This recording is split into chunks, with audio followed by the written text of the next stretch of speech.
Okay. Hey, great. So, hello everyone. My name is Gautam, and as Stephanie has mentioned, I've started a company called Internet of Elephants. Just a real quick background on myself. So I spent more than 20 years as an IT consultant with a large consulting firm called Accenture. But my passion had always been around wildlife and wildlife conservation. So eventually, a couple of years ago, I decided to quit what I often call a perfectly good job and see whether I couldn't do something more beneficial with my background and then not to get into all the details, but eventually that led to the creation of this company, Internet of Elephants. I'm typically based out of Nairobi, which is where the company is also based. As it turns out, I'm in Chicago right now, but otherwise almost always sitting in Westlands in the Nairobi area, in case any of you are around there and want to stop by. Internet of Elephants, effectively, and I'll talk about it, but essentially the mission of our organization is entirely around public engagement, right? So we do use technology for the purposes of public engagement with wildlife, public engagement with wildlife conservation. So many times when people ask us or they think about our company, they might think that we're actually on the ground working on the ground interventions, and we use technology. Essentially, we use the technology that's already being used for on the ground interventions and apply them in ways that are necessary for public engagement. And I mean, our perspective is that public, and the reason that we put so much attention on public engagement, and I would very much argue that there's just not nearly enough attention put on it, is we think everything is affected by it. We think if you've got public engagement, that's how you're going to be able to change consumer markets. If you've got public engagement, that's what's going to start affecting, the amount of financing that's available for the conservation sector. And if you've got public engagement, that's also your best chance of actually changing government policy to reflect the will, the will of the people that want it. So from a mission standpoint, our intention is to try and get hundreds and hundreds of millions of people actively engaged with wildlife and conservation, so that might be a dream, but that wildlife has sort of the same place at the table or at the same place at dinner time conversation as sports or television or movies or anything else right now that has people's attention. When we started and we were really looking at what are some of the assets or what are some of the opportunities that exist to try and create this engagement. Well, actually, before I jump into that, just a few points on, I guess, what we've been seeing. Sorry, I just need to close that. Okay, it's just a few things that we've been seeing in terms of what is the challenge with public engagement, and what is the challenge that that we've seen or that we've kind of observed that conservation organizations currently had in terms of engaging with their existing audiences or trying to bring in new audiences. And I know this will sound a little bit critical, but it is something that we've been seeing is either using antiquated channels that are things that we've been using for ages now, or that that don't really reflect the way that people are consuming information these days. So newsletters, websites, emails, etc. I think you guys can all think about how effective those might be in this day and age.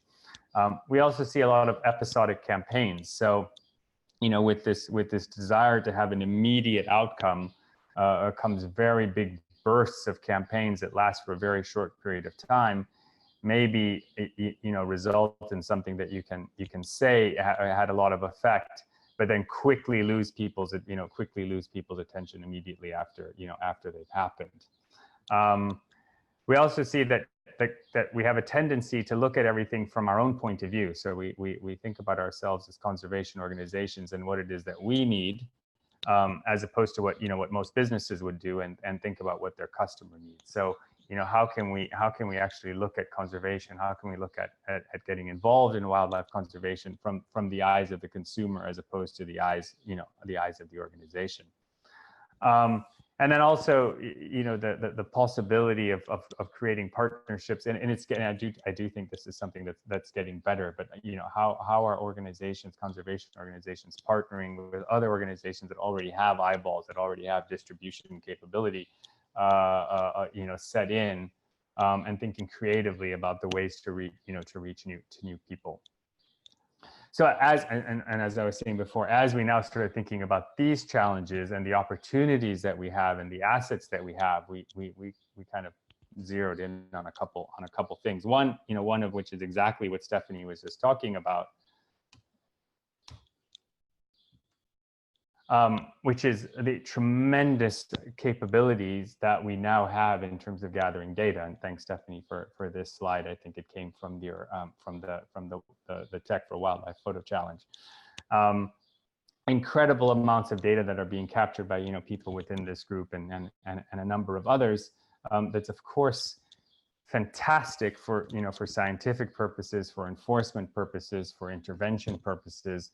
But it's really, it's really a mountain of data that potentially we are not using to its full potential, and certainly not to its full storytelling potential.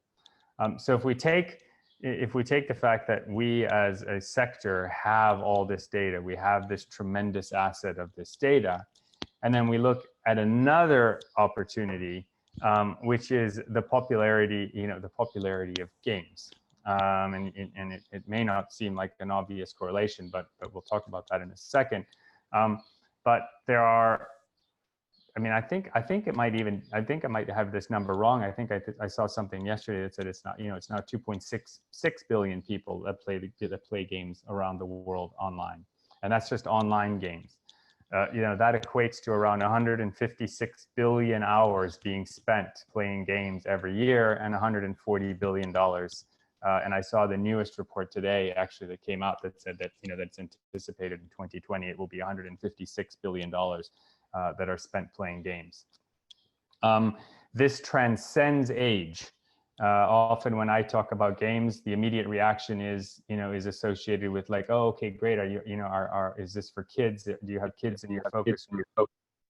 And the reality is that I think it's 82% of all online game players are above the age of 18. So it really does transcend age depending on the game. It transcends geography. Games are played all over the world. It transcends sex. It's around 52 to 48% in terms of games being played male to female, and it completely transcends income level. So the majority of game players earn less than $30,000 a year. So it's absolutely a channel that has tremendous reach, is continuously growing. There's about, it's hard to get this number exactly right, but there's about 1.5 million mobile games in app stores, and it's true a number of those aren't really serious attempts at games, but still it's quite a number. And if you really look, you would struggle to find more than a handful of those games truly to be focused on wildlife and nature. I mean, there are some, there are a few good examples, but nothing that compares with the scope and the reach of of this particular channel. So when we thought about the fact that there's this tremendous opportunity here and this tremendous channel that has fantastic reach and has the ability to tell stories, it has the ability to keep people engaged for a very long time, in addition to the fact that we as a sector have fantastic stories, and many of those stories that that come out in the form of data, we decided to see whether we could actually combine those two elements and create products and create experiences that take scientific data and create effectively games and data visualizations out of them. So that is, in a nutshell, what Internet of Elephants does. We take scientific data about animals and their habitats that are being gathered by conservation organizations, researchers, individuals worldwide, and turn them into games and data visualizations with the intention of engaging the public with conservation. All of that, then kind of happens through the combination of four key elements. One, which I just mentioned, is around the data-driven storytelling, real data from real animals and environments, where we're able to kind of gather the authentic stories that fit within those data. Then using modern channels to deliver it, so games, interactive visualizations, experiential learning, taking a very customer-centric approach to the way that those messages are delivered. So how does the consumer, how does the customer react when they hear stories about conservation, when they hear stories about climate change, when they hear stories about forest fires or palm oil, etc.? We just want to make sure that we're always extremely thoughtful about how a consumer feels, how they react, what's the anxiety that they feel, what's the conflict that they feel, and make sure that everything that we're doing takes that into account, as opposed to just making sure that we push out our messages. And then, equally important as all of this is just making sure that we've got the right ecosystem of partners to make this happen. We're a small startup organization that doesn't have a lot of reach. So creating great products and putting them out there and having nobody interact with them is going to have no benefit whatsoever. So it's very important to us to kind of create the partnerships with organizations that can get it out there, that can help with the technology, that can help with the media, that can help get it in front of different people. And I'll go through a few examples of what I mean by that. I'm just going to skip this for now. So some of the products, and again, like I mentioned, we just started this a couple years ago. But some of the products that we put out there. So Safari Central was an augmented reality application that we released in 2017. It was really our first test of seeing how does augmented reality capture people's attention. Can we partner with different conservation organizations? Can we tell the stories of real animals, and how do people react to that? While it was something that we did as in some ways as a test to really understand what's the potential of AR, and it was certainly before AR has kind of taken off as it has now. It is something that we've gotten, I think, more than 100,000 downloads at this point, and we've really been able to see that compared to other things, it gets people's attention right away. But one of the things that it doesn't do is you can't just put augmented reality out there and expect to have long-term engagement with it. It's got a very big wow factor, and it doesn't have a very big sticking factor. So that was one of the big learnings that we got out of that project. Stories of the Wild was something we did in 2016. This is a passive data visualization example where we just took GPS data and tried to see whether can we tell stories from it. And I should have provided the link for you to be able to watch these. Again, this was an example of just taking GPS data and creating passive visualization experiences, which was then upgraded last year in partnership with National Geographic to see, can we take those passive data visualizations and actually convert them into things that are much more interactive, where you can dive in, you can explore, but at the same time, the stories can come out. And apologies, I should have had the links for all of these products on these slides, but I'll make sure to get them to everybody. What we're working on now is our first full commercial game, which is called Wildaverse. And so Wildaverse is done in partnership with the Borneo Nature Foundation out of Indonesian Borneo, and the Gualogo Triangle Ape Project in the Congo. And Wildaverse is, I guess, if you know the game Pokemon Go, think about Pokemon Go, but with orangutans and with chimpanzees. So it's a mobile augmented reality location-based game that essentially sends you on missions within your own city. One of the things that we learned in the process of developing the game was that running around with a phone, mimicking the activity of tracking an orangutan in the trees is not the safest thing that you can do. And so what we've done is we've kind of changed the gameplay now so that it directs you to the closest green space within your location, or the closest park within your location.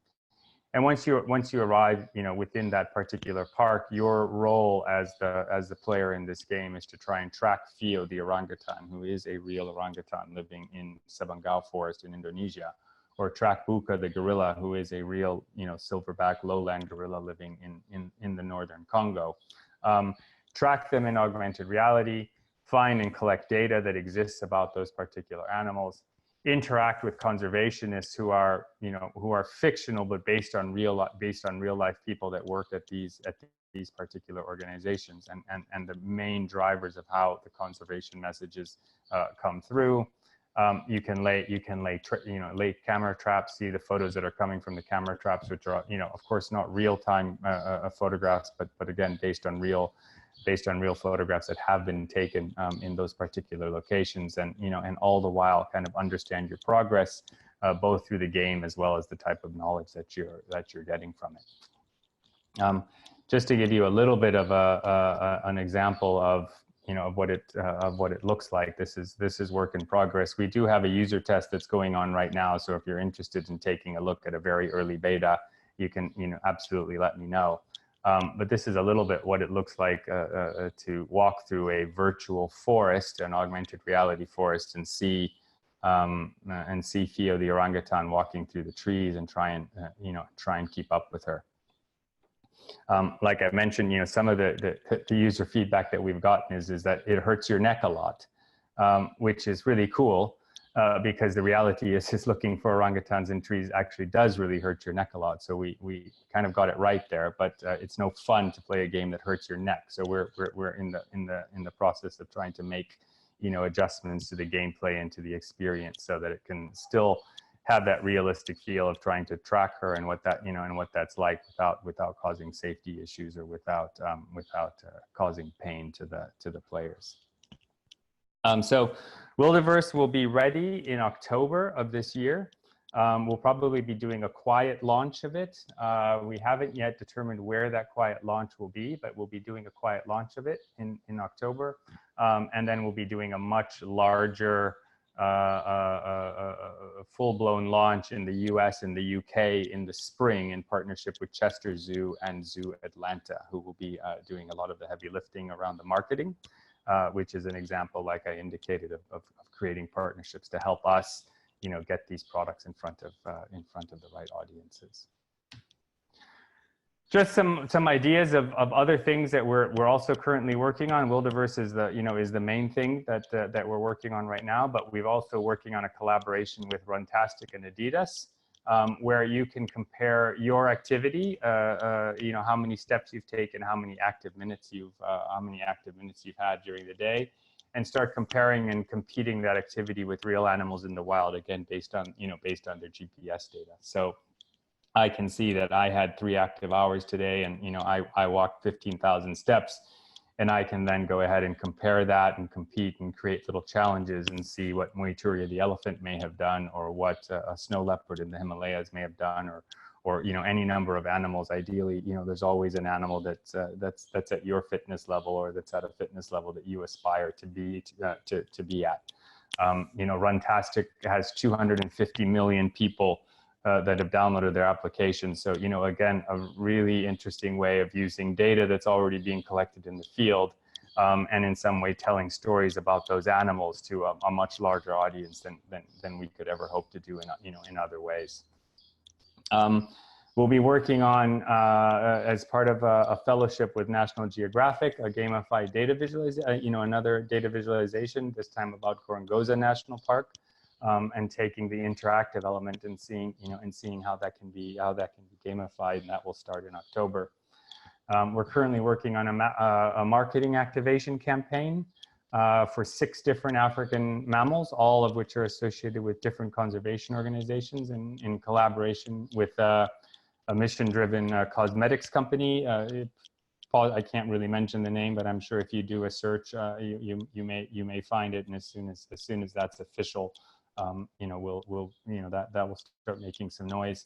And we're currently looking at a game that uses acoustic technology and acoustic data about mimicking animal sounds in collaboration, with another zoo. So a lot of things, going on. I know I just kind of rattled through it, really quickly, and wanted to leave plenty of time to answer questions. I assume we'll be answering questions at the end, Stephanie, but happy to talk about any of these current products, past products, or future products in more detail with anyone. Thank you so much. That was awesome. If anyone has any questions, do drop them in the chat right now. Yeah, you're getting a lot of comments about how great these are. And I mean, you were one of the very first members of Wild Labs, so it's been fascinating to watch how your project has grown and pivoted and taken different routes over the last few years.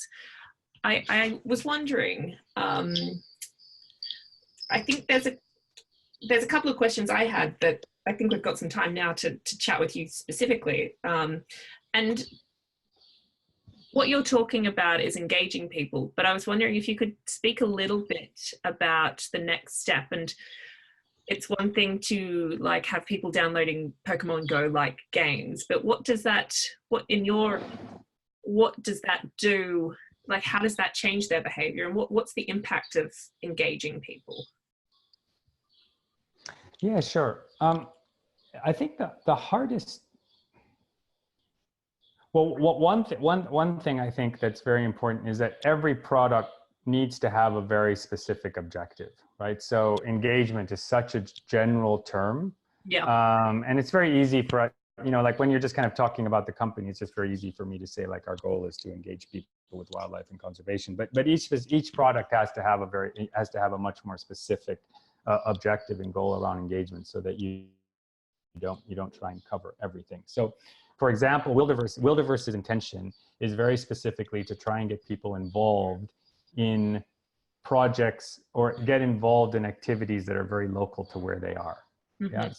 So it is difficult outside of sending money to say like, well, what can I really do if I'm living in St. Louis for an orangutan in Borneo or a gorilla in Congo.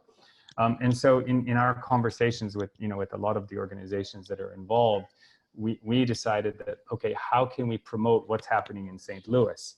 And how can we promote things for you to do within that particular area and get very actively involved there. And so that's the objective of that particular game. In other cases, it might be fundraising. In other cases, it might be something associated with what you're consuming or not consuming. So each specific product has to have a very specific objective, and through the creation of lots of different projects and lots of different objectives, we're hoping that we touch on a lot of things. The thing that's really hard, Stephanie, is that I really do think that engagement takes a long time. And it's very tempting, and I think that's why it's so tempting to run campaigns, because you can immediately see this many people engaged with the campaign, and then you've kind of lost any accountability for what long-term impact did that have. And we're trying, and don't fully know, but we're over the long term. But sort of the theoretical idea is that the more people are actively thinking about, the more people that are actively doing something with, the more people that feel that they're participating in some way, that aligns with their life, with wildlife, the more it comes to the front of conscious, the more it starts to change people's worldview. And that over the 15 to 20 year period of time, if this starts to become something that's popular as a channel, hopefully there's lots of other organizations that are now starting to use this channel for engagement, as opposed to just the things that we've always done. And then that just that starts to make the difference on people's worldview and their behavior. Yeah, absolutely. It feels a bit like what you've Wildiverse looks incredible. It almost feels like a step beyond some of the citizen science apps that are out there at the moment, like iNaturalist, or like I'm thinking like Instant Wild, for example. And it's just adding that extra layer of like interaction and like teaching people without actually people knowing they're being taught about things, right? Yeah, I mean, I don't know that I would consider it a step beyond. Because I love these. I love iNaturalist. I love the idea of Seek. I haven't tried it so much, and I really like a lot of the citizen science. I mean, I think that's a very big step up from kind of the newsletters and emails, et cetera, in terms of getting people involved.